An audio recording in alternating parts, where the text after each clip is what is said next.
Hi, Gemini. This is Alex Angel, and I am here to bring you your first half of April Angel and Tarot card reading.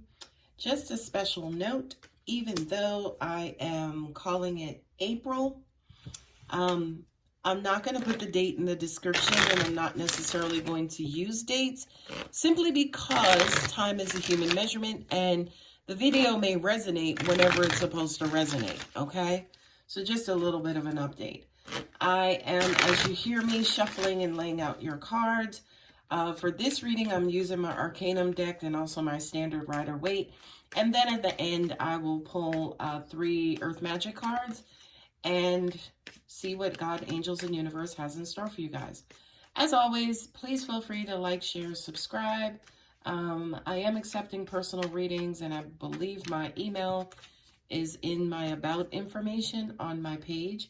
Also, if you're wanting to stay informed as far as when I release certain videos, go ahead and hit that bell.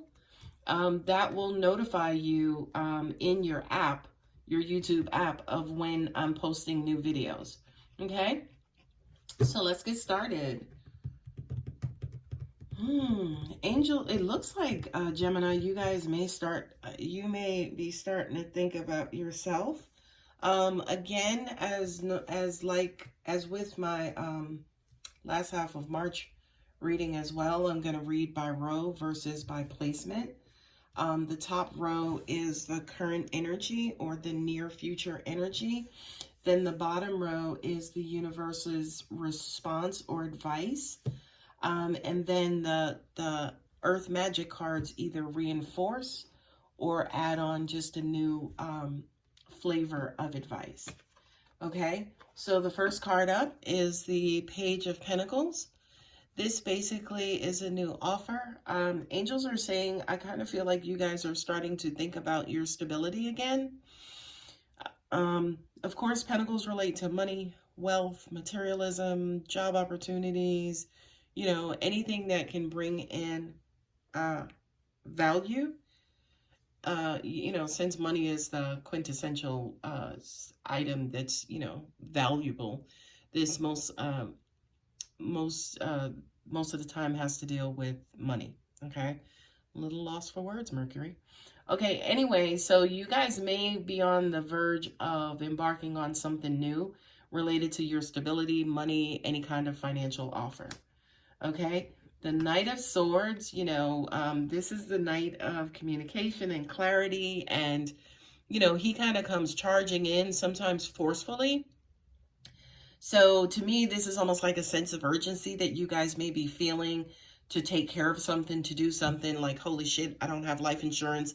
What if this happens? Oh, I got to go get me this, right? So I just kind of feel like the Knight of Swords is representing a sense of urgency related to whatever it is that you guys have going on during the time of watching this video. Next card up is the King of Wands, right? Unrelenting, hard-headed, you know, steadfast. He's going to get things done. This is the shot caller of all the kings. Okay, the wands, of course, are my phallic symbols. They also represent passion as well. And then you also have the king followed up by the Ace of Wands.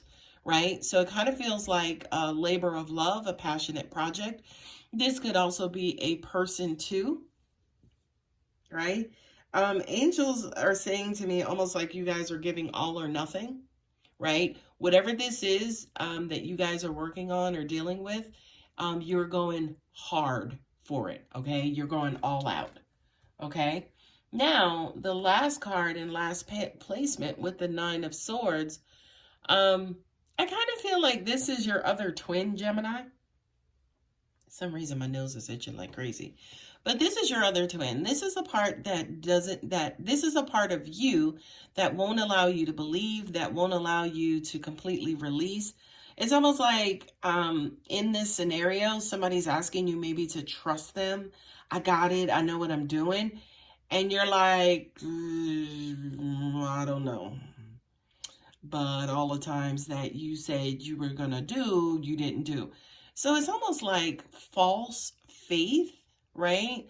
Like Nine of Swords has everything to do with kind of like the world coming down on you, having to protect and defend yourself, you know, kind of painting yourself in a corner, locking yourself up in a corner, locking yourself up in your thoughts.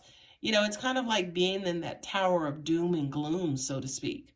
Okay, so Gemini, please note that angels just said to me too, if it feels too good to be true, it could be too good to be true. Okay, now I will actually bring your attention to the bottom row, which is right, the answer or the advice to the top row, or the advice for the top row. Okay, see that tower sitting pretty there, right? Okay, but you also have like a divine connection here.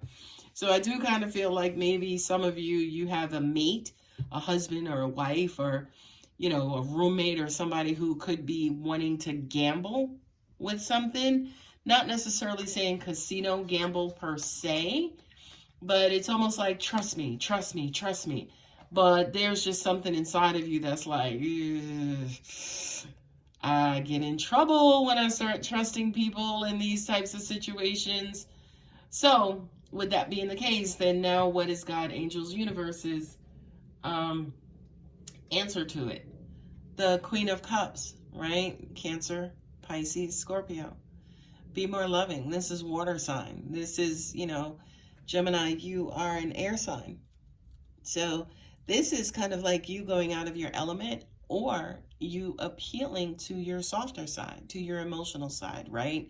Because the mental, logical side of you is just out of order right now, okay? So sometimes when we have made a hard left and we are sailing into a brick wall, sometimes what's required is a gentle right, or a loving pushing of your brake by your foot, right? It's basically to go in the opposite direction, right? Go in the opposite direction, and going in the opposite direction from your mind is with your heart, okay? What I'm also getting to for some of you is that this could be a loving female in your life, like your mom or auntie or grandma or somebody like that you may appeal to. This person could be a Scorpio, because Scorpios have that Tower card. And this could be, you know, just out of the blue communication. Maybe this is somebody who you haven't spoken to in a long time. Sorry, it just kicked my tripod. This is somebody who you might not have spoken to in a long time, and then out of the blue, there's this eureka or aha moment that says, such and such can help me, or let me call this person. They can, you know, they can kind of talk me down off the ledge. Okay?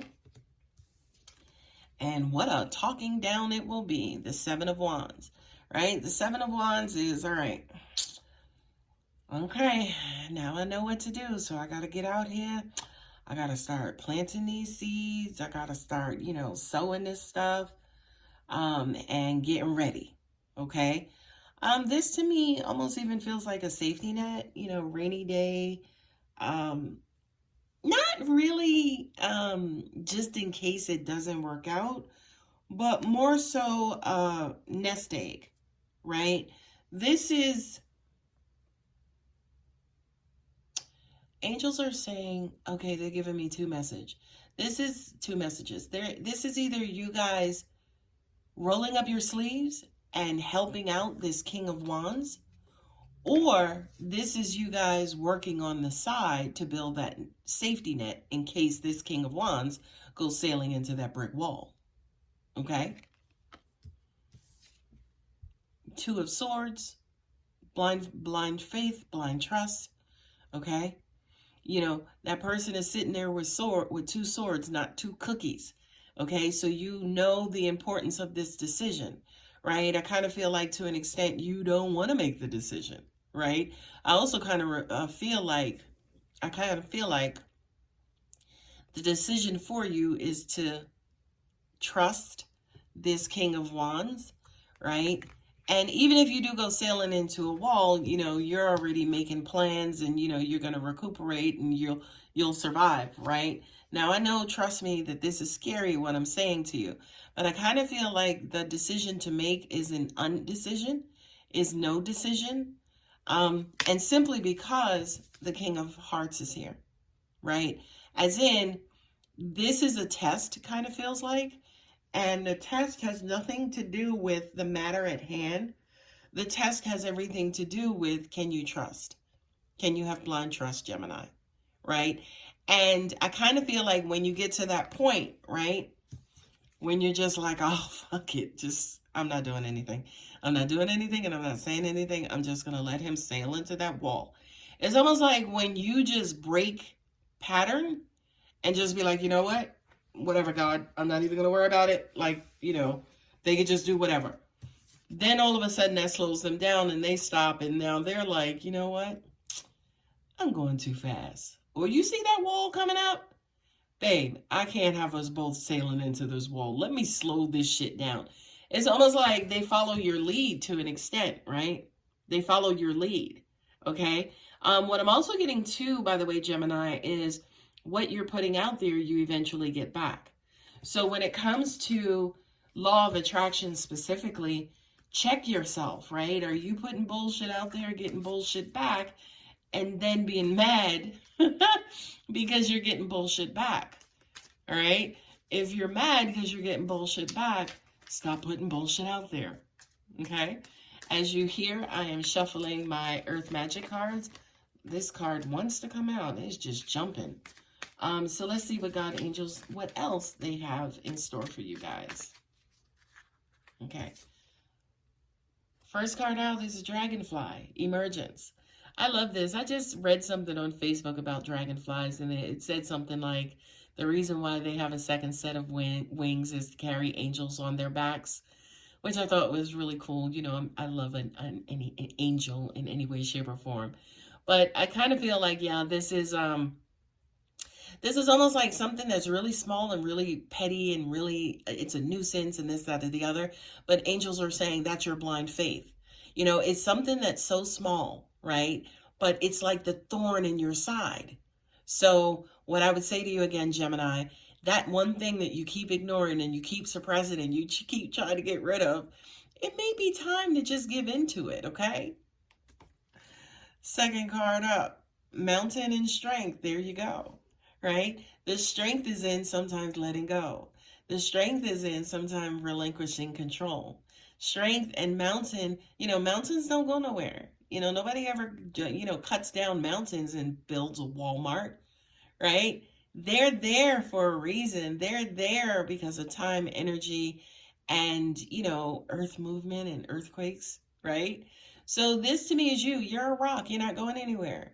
You know what I mean? But be careful about that stubbornness. Be careful about becoming too much of a mountain that you can't be moved, especially when it comes to universal requests and universal lessons, right? Because God can move a mountain, darling. He may be the only one. Dreamtime and creation. I love it. This is, you know, wishful thinking. This is saying a prayer. This is, you know, get back into that stuff. Get back into the fantasy of your life and dreaming and hoping and wondering and, you know, wishing upon a star at night. I kind of feel like that's something that might have been lost in all of this, you know, building and ideas and information and stuff like that. It's like the king and queen is like, look, the king and queen of hearts, you know, are we doing things that we love to do? Has life gotten us so much in a rut where everything is a routine and we forgot to love and forgot to wonder? We don't even hold hands anymore, right? So this to me is kind of saying, careful about those little nuisances, those little thorns in your side. The strength of who you are is your love, right? Is your imagination, is what you create when you're not even paying attention, when it's effortless, right? This world is going to have its bullshit, but at the end, always in the end, the universe has the last say. Okay, Gemini, I hope that helps. That was a really, really beautiful reading. And, I would say to you guys, get Venusian, right? Get like Venus, indulge yourself in beautiful, wonderful, simple things to just make you happy. Okay? Love you guys. Take care.